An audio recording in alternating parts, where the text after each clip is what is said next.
Weebly's e-commerce enables you to provide your customers the option to pay for products or services with either a credit card or a PayPal, based entirely on which of these they prefer. How do you do that? Here's how.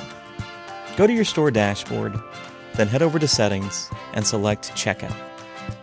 You'll now need to enable a credit card provider, assuming you haven't already done so. Going with either Stripe or Square is the easiest option, since you can start a new account for either right from within Weebly in just a few minutes. When this is done, enable the PayPal option. If you already have a PayPal account, all you have to do is enter the email address associated with that account, and you're set. If you don't have a PayPal account, you'll need to go to paypal.com and create one for yourself. Then come back to Weebly and enter the email address you used to create that account. Once you've enabled both options, just publish your site. Your customers will immediately be able to choose to either pay you with their credit card or their PayPal account.